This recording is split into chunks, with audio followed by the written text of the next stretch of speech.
But now it's kind of evolved and he's like, anybody can get it, any gender, any age, whatever, I don't care. And I like that. I appreciate that. I appreciate the equal opportunity killer.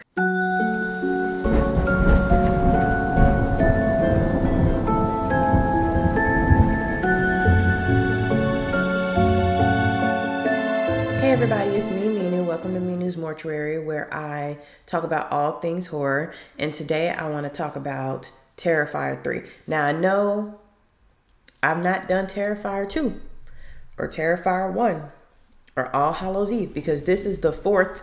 Hey, don't be running around in here. This is the fourth, I call them Art the Clown movies because they really about him at this point. And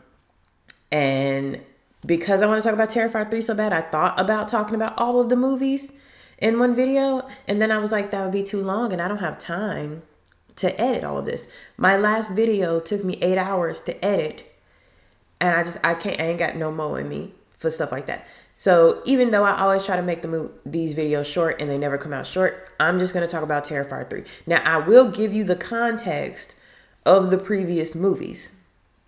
So if you have just seen 3 and you haven't seen the other ones, I don't know why you watch it in that order, but I'm going to give you the context of what happened in the previous movies and how this ties into the overall story.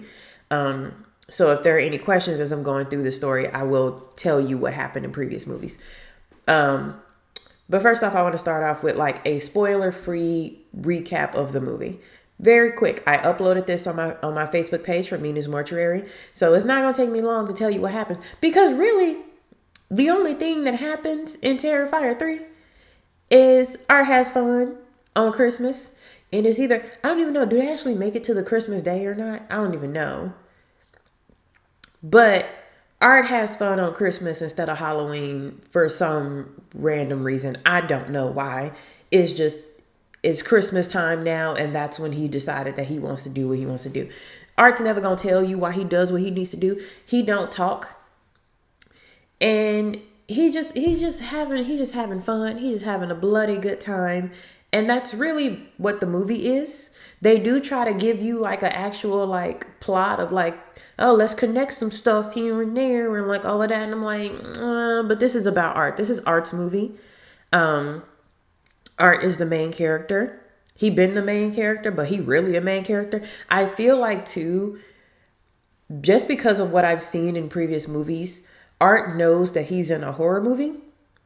And so he is just having a great time with everything that he's doing. And, you know, so I feel like that's my theory for the Terrifier / Art the Clown series. He knows he's in a movie and he's just having fun as much as he can. Physics, don't know him. Biology, never heard of him. Humans have an infinite amount of blood. Humans in these movies can withstand a ridiculous amount of damage before they actually die. And it's crazy. I noticed that in the last movie, but every movie has been like, they got more budget, so they're doing more gore. I'm really here for the practical effects. It's really fun. Art knows it's really fun. It's a great time. When I went to see it, I went to, because, you know, I live in the South. I live in a more rural area. So it wasn't a lot of people trying to see this movie. So there was really only a few people in the theater. And we just really, you know, we sat wherever. But halfway through the opening scene, I had to get up and change seats because there was a couple in front of me and the guy in front of me could not handle what the fuck he was watching. He kept going, oh, like doing all this stuff. And I'm like, bro, calm down. It's just Art the Clown doing his thing. You act like you new to this. He must be new to this. Because there ain't no way you seen the previous movies you acting like that. So I left that area to go sit near some people who could actually handle what we were watching. But overall, I think everybody in the theater, the several couples that were there, they really liked, they even clapped at the end like, all right, Art, like, you know. And that's the funny thing. And that's why I feel like I have the theory that like Art is just out to have as much fun as possible because he knows that he's in a low-key fictional world where he can do all the stuff that he wants to do and get as gory and crazy and as over top as he wants. And people will only die when the script says that they die.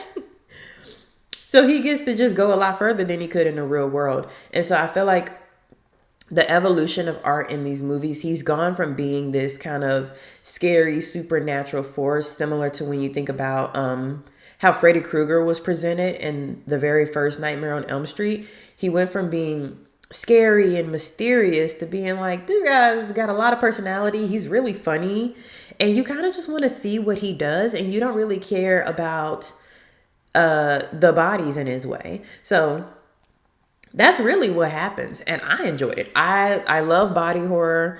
I feel like some of the older movies gave me the ick a little bit, in the sense that it seemed like art was specifically targeting women. And he does still target women, but he's also attacking more men as the movies go on. And I think that that is, everybody can catch these clown hands. So I really appreciate seeing, more men dying in these movies in gruesome, bloody ways. I don't like it when the torture and the drawn out stuff is reserved just for women. Especially if you think about like Terrifier 1 and All Hallows Eve, it felt like more, it felt more like gendered violence, which as a woman can be a little ick. But now it's kind of evolved, and he's like, anybody can get it, any gender, any age, whatever, I don't care. And I like that. I appreciate that. I appreciate the equal opportunity killer. All right. That's the spoiler-free stuff out of the way. So, and I will review the other movies separately. So eventually when I have all of them up, I'll just make a playlist. You can watch them in the opposite order. But we're starting with Terrifier 3 because that's what just came out. So Terrifier 3 takes place 5 years after Terrifier 2. Now, those of you who've seen Terrifier 2, that movie attempted to introduce us to like a real protagonist of the story. And I won't give you spoilers for the other movies, but the other movies had protagonists that weren't really protagonists because art was the protagonist. But Terrifier 2 tries to really hard to kind of set up like an actual plot with an actual final girl. So the main characters of Terrifier 2 was Sienna, who's in high school, and her little brother Jonathan, who is in middle school in Terrifier 2. And they are attacked by Art the Clown. He does a huge amount of damage, causes a lot of trauma.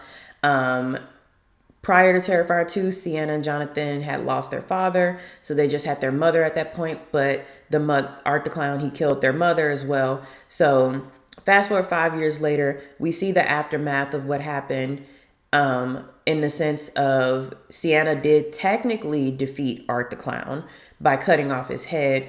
But you see at the beginning of Terrifier 3 that a police officer comes to look at the carnage. Art's headless body attacks him, steals his head, uses his head to get back to some, haunted, abandoned building, which I guess is supposed to be the building that he usually returns to. And at this time, he also, at the end of Terrifier 2, he also runs into Vicky. Vicky was the victim in Terrifier 1 who survived but was horribly disfigured and also sent to a mental institution. And so after Art's head is like cut off, somehow it ends up coming out of Vicky's body and she becomes possessed. Which again, the end of Terrifier 2 and Terrifier 3, they're really trying to give you like more like supernatural elements, as opposed to before, like we knew Art was kind of like unkillable, but now it's really trying to build like there must be some kind of demon or supernatural entity at play, because Art's head is literally reborn through Vicky's body and she becomes possessed. So he goes to find her and they link up, and then they end up going back to this abandoned building, abandoned house. Now, according to the guys who come to clean up this abandoned house, apparently a long time ago, there was some crazy person who killed a bunch of people and kept a bunch of kids' bodies like in the basement, like buried them under the house and stuff. And I'm not sure if this is supposed to be Art or if it's supposed to be somebody else, because even though Art has no problem killing kids in this movie, they're not usually his target. Like Terrifier 2 kind of sets up with the little pale girl that he did kill a child at one point, but he kills way more kids in this movie than any other movie. Other movies, it's kind of like hinted that like he doesn't discriminate when it comes to age, but it's not like his target is usually kids. His target seems to usually be women, like young adult women, teen girls, kind of, not necessarily children. But in Terrifier 2, because one of the main characters is like a middle school age boy and he attacks them similarly as Sienna, it's like, okay, he will go after kids, but that's not like his main thing. Like Jonathan was not his main target in Terrifier 2. Sienna was. So he still kind of was like after women for some reason. But anyway, so Vicky and Art, they're there, and she basically like, you could tell that she's possessed because she has kind of like this demonic voice now, and she talks to herself in the mirror after she sees what she looks like. She sits down in this dirty bathtub, cuts herself, and then just kind of lays there for 5 years. Art does some work with his wood shop. And again, I think this is probably where he usually is, but you just never seen exactly where he came from. But he's got the little TV there, and he's got a whole little workshop, and he creates his toys. So you know, his little razor blade whip that he has, the needles he uses, and this time he creates like a extinguisher that's full of like nitrogen gas, and he like tests it out on the different rats to see if he can like freeze them and smash them, hinting at that he's going to be, you know, doing this with people in the near future. But he sits down in a rocking chair in front of a window, and then they both just kind of sit there for 5 years for no reason. They just like, hey, the next movie's in 5 years, so we just gotta sit here. Again, coming back to the fact that I feel like Art knows he's in the movie, because in Terrifier 2, it's alluded to the fact that it makes it seem like he kind of kills people every Halloween. Like, you know, Jason kills people every Friday the 13th, assumedly. And every Halloween, Michael Myers kills people. And so it kind of seems like it's about Halloween. Like, that's the thing that he does. But in this movie, he's just straight up like, I don't need to do nothing for the next 5 years, so I'm just going to hang out here. And he literally just sits there. You know, spider webs get all over him, bugs crawling everywhere. He's just sitting there waiting. And it's like when the construction guys come to, you know, look at the house and stuff, that's kind of what activates him to know that, oh, it's time for me to act again. Like, it's time for me to do my thing.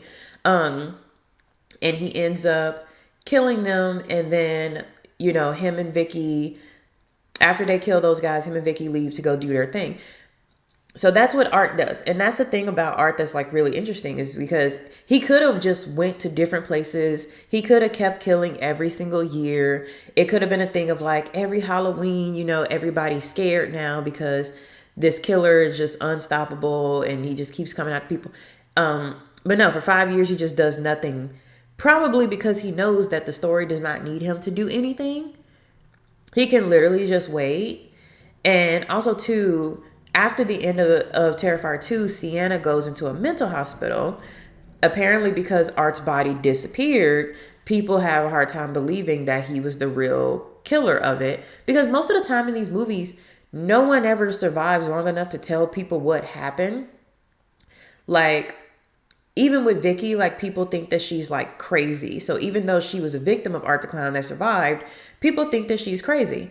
But most of the time, the people that Art meets or sees, the people that see him, they don't survive to tell other people. So in Terrifier 3, we learned that there's a lot of doubt about whether or not Art actually did these killings, and if it was just Sienna, because in Terrifier 2, I mean, by the end of the movie, she did have drugs in her system, not on her own accord, but she did have drugs in her system, and it was the people around her who were dying. So it was her mother, it was her friends, like those are the people who were dying. So there was a lot of suspicion that she might have been the one just doing these killings, because it was all people close to her who meant something to her. But Jonathan, of course, because he was a part of it all too, defends her on the stand, and so she ends up going into a mental hospital for about 5 years. 5 years later, she gets let out, and in true horror movie fashion, you know, we need another family. So she just magically has this aunt and uncle now, and a little cousin who she can go stay with for Christmas. At this point, Jonathan is in college, so he's planning to go stay with them for Christmas as well. But you get to see like he's still some kind of, he's still really awkward. I don't get enough character development from Jonathan in this movie as opposed to how he was in 2. 2, we got a lot more scenes of Jonathan and what was going on with him and how he was being, like, he had interest, he had hobbies, he had friends, he was being targeted by Art and the little pale girl. He was very much a main character, whereas in Terrifier 3, he's really not. Like, he kind of defaults to being one of those side characters who gaslights the main character and is like, it's over now. You're just traumatized. You must be hallucinating. This isn't happening anymore. Like he seems to doubt her a lot, which is weird because they went through the same thing. Like, they saw the same stuff. But he's very much not a main character anymore. Like, the new people, like her little cousin, I feel like gets more screen time and more character development than he does, which is weird. Obviously, this movie tries to talk about the fact that Sienna is very traumatized from what happened to her. She's having a hard time being around people because she constantly hallucinates all of the people, all of her friends and family members who died brutally. And they talk to her and they blame her for what happened because, I mean, if they were never around her, yeah, they wouldn't have died because Art was specifically targeting people who were around Sienna. So she deals with a lot of that guilt. And also she deals with a lot of the fear that it's not like Art's body was captured and frozen in a block of ice somewhere where she can go and see it and know he's really dead. Like, they don't have the body. And if they don't have the body, then that means that nigga's still alive somewhere. And I know people might say it ain't like he got up and walked out. He don't have a head. He got up and walked out. He don't have a head. So even Jonathan was like, you cut off his head. Like, he's dead. But I'm like, if the body ain't there, then that nigga got up and walked away. Either he got up and walked away or somebody who was working with him, hey Sadie, somebody who was working with him got him up and walked away. But for all we know, he could still be out there. So Sienna is very right to be afraid of these things. And even if no one else believes her, Jonathan of all people should believe her. It's weird. It's very, very weird how his character is used in this movie. And I don't appreciate it. I feel like he should have been more important. He seems to only be there so that we could be like, hey, what happened to Jonathan? Like, it feels like that's why he's here. It's like, what happened to Jonathan? Oh, he's in college now. He's just doing fine. Make that make sense? Like, this is a boy who saw his mother get killed and was tortured. He's just fine. Sienna's the one that goes into a mental institution. Okay. But yeah, so that's what kind of happens to them. There is some stories about, like, Sienna and her little cousin and how her aunt and uncle, they kind of feel like, we don't know, maybe she was let out too early. Maybe she's not ready to be in the real world. We got to think about our daughter. The daughter absolutely loves Sienna for some reason. Seeing how young she is weird because it's like, if Sienna's been gone for 5 years, she had to have been really young when she last saw her, unless they were just regularly visiting her over the past 5 years. But she's really into her. She reads her diary. So she learns all about Art the Clown and all the fucked up shit that he did. And Sienna's just trying to be normal, but she's having a hard time with it. So Sienna takes her to the mall, her little cousin to the mall, and she sees a guy in a Santa costume who looks a lot like Art the Clown dressed up as Santa Claus. And she tries to brush it off, but it is really, really weird because he looks at her and waves at her and he knows that no one will believe her that that's him because he's usually dressed like a clown. And now he's dressed as Santa. And he usually attacks people on Halloween. But now he's attacking people in December. It's just a huge deviation where he's like, I know nobody will believe you that you saw me because why would I be doing any of this? And so Art, you see Art's antics. I'm not gonna go into all of the different kills he does because you gotta see it. You gotta see it to really appreciate it. So I'm just gonna say he gets a few people, but he does kill a man in a Santa costume and put on his stuff so that he can walk around with his big bag of stuff that he uses to torture and kill people. This time, he can pass it off as he's Santa Claus with a big bag of toys. He goes to the mall. Shortly after Sienna and her little cousin leave the mall, he pretends to be Santa Claus and brings out his big bag of toys. All of the kids come over because they think that Santa's giving out toys for free, and one of the kids opens a box and it causes a huge explosion. So Art, of course, is having a great time with all of this. He's like, I'm just up in the ante with everybody. Nobody expected that I would do some shit like that. And so he's just very, very impressed with himself. And later on, when Sienna sees that, like, there is a news thing about there was a big explosion at the mall that she was just at where she just saw Art, she starts to freak out because she's like, oh shit, he is back. Like, she just immediately knows. Like, she has a feeling. Her and Art are some kind of how cosmically connected or something. There's this whole storyline that's supposed to be about her dad and how he was obsessed with Art the Clown and how he wanted Sienna to be this warrior princess who could defeat him with a magic sword he got her. It's all really weird supernatural magic stuff. But she has some kind of connection to him. It kind of reminds me of, I don't remember which Friday the 13th it was, but y'all remember that Friday the 13th movie where the main character, the final girl, was like psychic, and so she has some kind of weird psychic connection with Jason. It kind of gave me those vibes, and it was just really weird. But I guess it's like, she just knows that Art was behind it. Like, she just knows that he did it, and she's freaking the fuck out. On Jonathan's side, he does meet Sienna really quickly earlier that day to kind of gaslight her and be like, it's all over. What do you mean? And she's like, I don't know why you acting like this because you the one that wrote me letters talking about I was the only one that could stop Art the Clown. And so we get introduced to Jonathan's... to me, they just more bodies. But we get a little bit of dialogue and some scenes with these bodies, one of which is his college dorm mate and then his college dorm mate's girlfriend, who's a true crime podcaster. And she tries to get Sienna to go on their podcast. And Sienna's like, what the fuck is wrong with you? Which I think is a little funny because we know how true crime people be getting down. And so they later have a scene where the true crime podcaster girl and Jonathan's dorm mate are like having a conversation with the door wide open.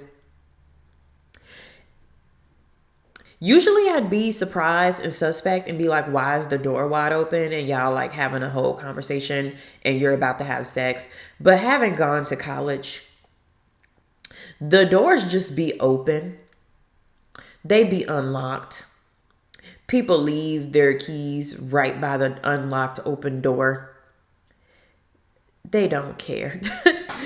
I remember being so shocked about that in college, but they don't care. Them doors just be open and they just be doing whatever in them dorm rooms. But yeah, so because the door is wide open as they're having this discussion, the true crime girl thinks Sienna's a bitch for yelling at her and thinking that she's being insensitive and rude about her trauma. And Jonathan's dorm mate is kind of like, hey, you are kind of being a little bit of a bitch. Like, she just got out of a mental facility and you treating it as an opportunity for your podcast.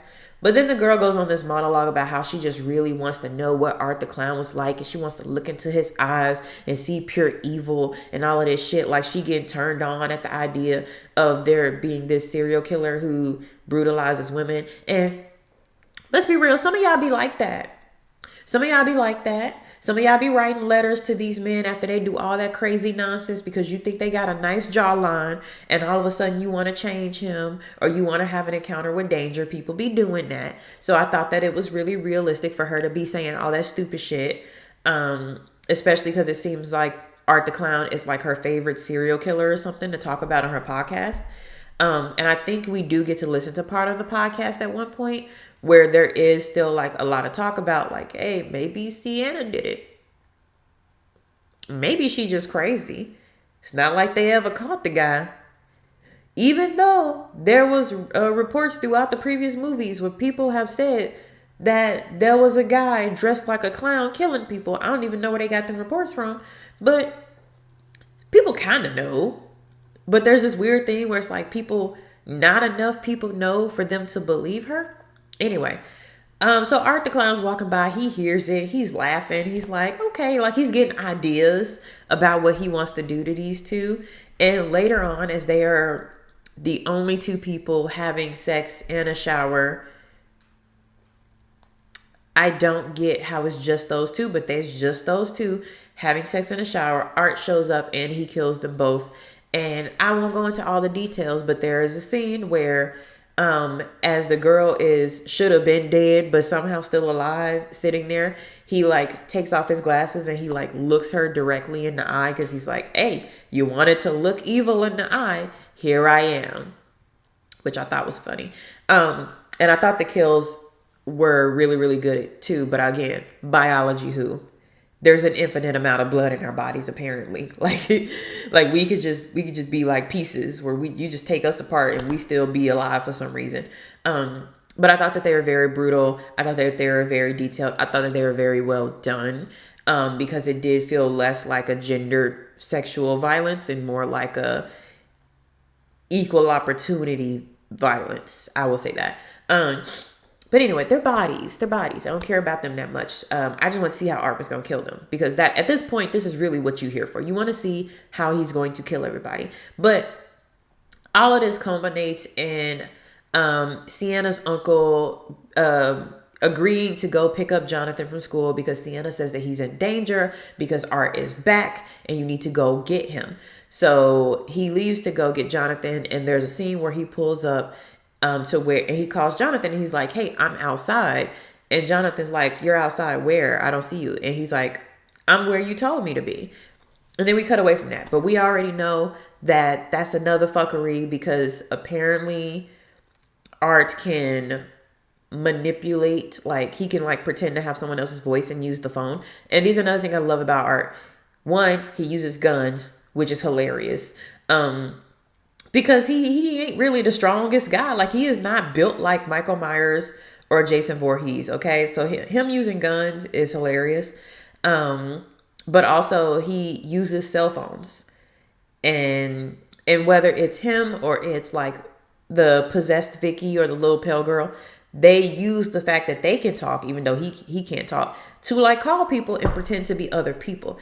And I like that little detail, just because a lot of horror movies, they still be trying to find ways to separate people from their phones, because if people had their phones, they would just call the police. So the movies are still trying to find ways to be like, oh, but she didn't have a signal, like stuff like that. But in the Terrifier movies, it's very much like, no, you got cell phone service, but I'm just going to pretend to be somebody else on the phone. So at this point, you kind of understand that Jonathan's already been got if they're doing the same thing they did in Terrifier 2, where they pretend to be him on the phone to lure somebody somewhere. So this all culminates in what I would like to say the most confusing piece of the movie, which is the most story-driven, the most lore-driven part of the movie, is when Sienna goes downstairs to see if Jonathan is here, like if her uncle's returned, and she hears her uncle and aunt talking about how Sienna's crazy and they got to get rid of her, and then their voices turn demonic, and so she gets downstairs and she realizes that, oh, it's not actually them. They've both been captured. Her uncle's been killed. Her aunt is tied up. Her little cousin is missing somewhere. Like, we don't know what happened to her. She's just not there. And Art is there along with the possessed Vicky. And the possessed Vicky does a lot of talking. She do a lot of talking. And like, I understand, because Art can't talk, that they wanted a way to kind of give us like exposition. I understand that, but Vicky talked too damn much. Like, and I get that she's possessed by a demon, but the demon talked too damn much. One of the things, if you've seen All Hallows Eve, if you haven't, is the fact that they are able to tell the story without any dialogue from the villain. So you don't know, like, Art doesn't show up and he's like, I'm an evil demon, listen to my evil voice, He just does his thing through his actions, through his body language. And that's really, really good. So I feel like Vicky doing a lot of talking here kind of defeats the purpose of Art, because he becomes a background character for a minute. Like, he's just walking around like waiting for his cue from the director to do some shit, while Vicky does all of this talking. I see why they like you. Let me in, like all this stuff. And I'm like, Vicky, shut the fuck up. We don't care about you and your little agenda. But apparently there's this story, there's this lore piece where the little pale girl who's now in Vicky is like some kind of demon that's using Art to kind of, I don't know, get themselves into this world. Or it somehow wants to possess Sienna's body. And if that was what they wanted all along, that would have happened in Terrifier 2, because Sienna damn near died of fighting Art. But it didn't happen. Maybe because the pale girl wasn't real, like she was a figment of Art's imagination, and now they have a physical body. But I'm still just kind of like, because it's even at the point when Art is like, this bitch kind of annoying. Like when you saw the two, when the two of them are alone in the house, it's kind of like, oh, bitch, shut up. You talk too much. You doing too much. Like, calm down. Like, just wait for your cue from the director. But she's doing a lot of talking and a lot of exposition dumping where she's like mocking Sienna and she's talking all that shit. And it seems like she wants to possess Sienna's body specifically. Sienna was chosen for some specific reason. And I get that Jonathan and even Sienna's dad posthumously have this thing about how Sienna's like the chosen one and only she can do XYZ. And I would have been fine if that was some stuff that they believed that turned out to not be true. But Ghost Vicky, possessed Vicky, confirms it somehow. Like, she knows that only Sienna can hurt Art, and therefore she's special. And so she, as in the demon possessing Vicky, wants to possess Sienna for some reason. I don't know. I guess they'll gain ultimate power or something. So they kill Sienna's aunt, and then they try to like do a fake out with this bloody head and say that it's her cousin. And so then they try to like possess her. Like, Vicky grabs her neck and she's like, let me in. And she almost gets in there, but then Sienna pushes her back out and she's like, oh, you are powerful. I see why they chose you. And it's like, and I'm just like, Vicky, shut up. You're doing too much talking. I don't need you to say all of this dialogue. It should come across in the actions that are happening. Like, I prefer you show, don't tell. And that's what I like about Art, is that he's a lot of show, don't tell. He has a lot of movements that allow us to know what he's thinking and how he feels about something. He don't gotta talk. So neither do you. You know, or you could kind of be on the sidelines while Art's torturing them and then try to sweep in the last moment and be like, try to get inside of her and don't. But you don't have to do all that talking. Because I don't know if anybody understands what the fuck she's talking about right now anyway.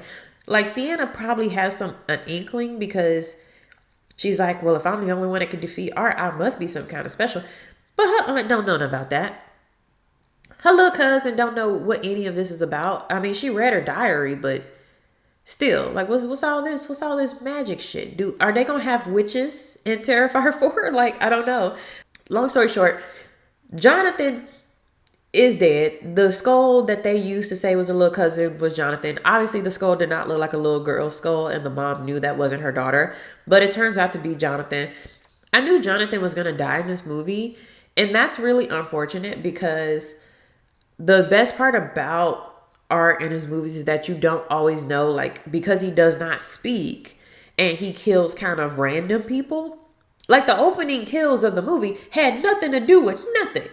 It was just Art went to kill some people. You know what I mean? You don't necessarily know what he wants other than complete carnage and chaos, which is fine. He doesn't seem to have a grand scheme or purpose. He just kind of goes around doing stuff, and he just happens to run into certain people. And if he likes the person, he will stalk them and like go after them. But it was fine that he didn't seem to have no grander purpose in the story. Like, he was just killing people. And I was fine with the mystery, because I didn't know who he was going to attack next. Because some people he spare and some people he don't spare. So And then with them like kind of haunting Sienna and Jonathan in Terrifier 2, you knew that they were main characters, but you didn't know if they would actually survive anything because Art's killed the main characters before. Like he's gotten the upper hand on final girl type people before. So for them to actually get the upper hand on him in 2, it was like, oh, that's a shock. I wasn't expecting that. But in this one, Jonathan was not given that much character development or dialogue. And so it just felt like he was disposable. So when he died, it was like, okay, we get it. We're torturing Sienna with this. But he was a main character in 2. And in 3, he's not a main character. So he just ends up dying. And everybody ends up dying because none of them are Sienna. Like they do a lot of torture of her, but they don't kill her because she's the main character. And I don't like that. I don't like the idea of, you know, since now she's the final girl, so she's somehow immune from dying. That makes me like, don't go down this Hollywood route of like, oh, we're just gonna do this like everybody, like every other horror movie. You know, the main character has to survive, and then just the people around her die. You already did that last movie. Why are you doing it again? And so, Sienna's little cousin does get snatched up. They find her, but she alludes to a present for Sienna that she wanted to give her because she already opened it previously, so she knows that it's the sword. And so she tries to give it to Sienna. And Vicky's like, yeah, you can open the present. Like, yeah, open the present before I kill her in front of you. But Vicky and them kind of already know like what's going on because, you know, they read the script. And so before they let her open the presents, they smash her hands so that she can't properly use them in order to like attack them with the sword. So she opens it and she has a moment where she's like, oh, best gift ever. And she like, you know, uses the sword to attack Vicky and Art and kill Vicky and Art. But here's the thing that also is weird, because she gets into the situation where after Vicky dies, like her blood is everywhere and it creates a hole to hell, I guess, somewhere. It's red and screaming. I assume it's hell. Maybe it's some kind of demon dimension. And her little cousin falls into it, but she's like holding on. And so because the little girl did not run when Sienna told her to run, and she decided to just hang around, she ended up in danger. And Sienna had to decide between killing Art and saving her, which again, Art isn't really killable, but I guess it would have been the version of killing him for the movie, for this movie in particular. So she tries to go and save her, but she can't reach her. So she tries to like get her to grab the other end of the sword, and Sienna like holds the blade with her hand. Like that's gonna help. It's just a really stupid decision that makes no sense. Like your hands are already bleeding and busted up. So you holding a blade is just going to slice through. And it does. And Art sneaks out the window. And so she's like, oh, I'm going to find you. I'm going to find you. And I'm going to kill you. And that sets us up for Terrifier 4. Now, one thing I did think was interesting, since they're going this whole supernatural lore magic route, was the fact that even though they smashed her hands, she was still able to use them a little bit. But then it's like once she grabbed a sword, she suddenly could like, she and Art having a fucking chainsaw sword fight with each other. And again, Art's just hanging around, like waiting for his time when he's supposed to go and like fight Sienna, which is weird. But then they have their chainsaw sword fight and she's able to get the upper hand on him. And then it's like revealed at the end, like after Art leaves and the hole in the ground, like it doesn't close up, but like the portal, the hell portal disappears, like her hands like heal. And so I guess it's supposed to mean that she's capable of healing, which is weird because if she could heal, why did she still have scars from 5 years ago when she first went against Art? Is it like she can heal now?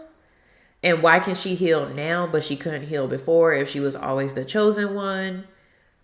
Like, it doesn't really make sense. Now, if she didn't have any scars And there was a plot of after everything that happened, only Jonathan had scars and Sienna didn't have any scars or wounds. She was just covered in blood. That would make sense to why everybody thought that she was, guilty and that she was the one actually killing people. Because she would say, oh, I was tortured, I was whipped, I was cut, I was beat up, I was all of these things. But there's no physical marks on her. But because in the movie it's established that she has scars from what happened, it doesn't make sense that at the end her hands would just heal up. And do all of her wounds heal now? Like, I just don't understand. Like, is it like Final Girl energy that suddenly she just heals all of her wounds? And also, is Terrifier 4 gonna have her going, like, it's like, because now they have this plot and they have this lore. I'm like, okay, so Terrifier 4, she's gonna disappear. Everyone's gonna be looking for her because they're gonna think that she killed everybody again. Because right when she got out is when all the murders started happening again. Somehow there's no cameras that have caught any of what's happening in all of the various places he's been. I mean, they were in a mall. Malls have cameras.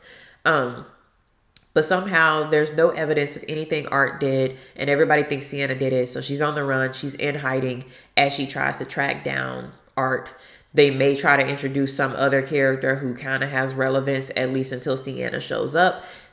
And then she can, take it from there. But see, this is what I don't like. Because it's like, I feel like I know what's going to happen in 4. That and plus more gory kills. But I know what's going to happen in 4 because you've tried to create this plot, this narrative structure that spans multiple movies. And I just didn't feel like I needed that because I liked it when I didn't know what Art was going to do next. Because he just wanted to, he just wanted to cause chaos. He wanted to go around, fuck with people. And when he got done fucking with people, he would kill them in very gory, gruesome ways. And I was down for that. That's really all I needed out these movies. And there can be a little through line of like, what is he? Is he a demon? He doesn't die. Or does he die, but only with certain things?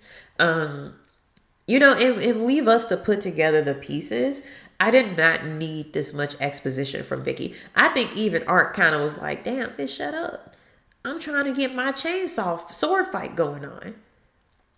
I'm ready. I done already strung up everybody else. Everybody else is dead. I done had my fun with them. It's time for me and Sienna to duke it out like we did at the last movie. But Vicky over there trying to possess people and shit. Trying to have whole ass discussions with Sienna to tell her about all the stuff it knows about her and to taunt her and all that stuff. And we don't need all of that. We don't need all of that. But yeah, that's Terrifier 3. I am becoming a bigger and bigger fan of Art just because with the first few movies, again, I felt that it was very gendered violence. It was very sexual violence. Even if you haven't seen Terrifier 1, you've probably heard of the whole infamous hacking a woman in half thing. And so a lot of it seemed very sexual. And so it kind of leads you to ask the question, what's his beef with women? Does he have some kind of mommy issue? Does he have some kind of, because it seemed like very much sexual violence. And which if you trying to just be like other 80s slashers, go ahead. But I felt like it could have done a lot better. So I feel like what 2 and 3 did well was kind of balancing out more of the kills when it comes to the gender of people.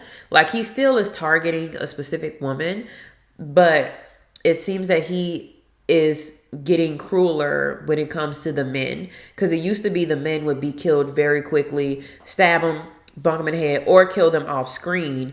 And then the woman would be the one who's tortured. And All Hallows Eve, which I'll talk about in another video, but the way that he would carve words into the woman's body, like whore, slut, bitch, things like that. It really felt like he had a beef with women in particular.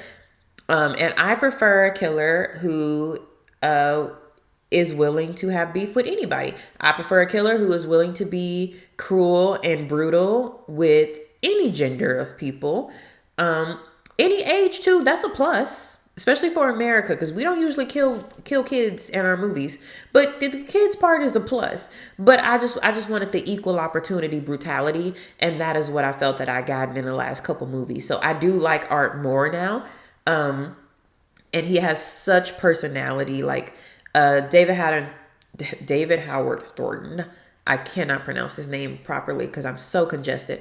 But I feel like he's doing a really, really good job in just like being very, very animated. Like, because he is a clown. And so you're getting like, he's funny. He's funny. Like, he understands the irony of things. He understands, this is going to kill me. He understands the irony of things. He understands that we are here for a show. And he gives us a show. Not balloon animals, but, you know, stringing up organs or, you know, just killing people in fun and unique and interesting ways. And that's really what I'm here for. I love good body horror, even if the blood is kind of, even if the fact that people live, you know, through a lot of stuff and then die when he wants them to die is a little unrealistic.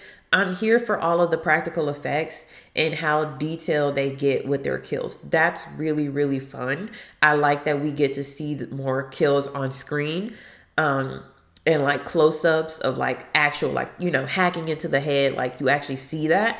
Because I feel like, you know, in this day and age, a lot of stuff tries to do stuff off screen because if you try to CGI it, it's going to look weird.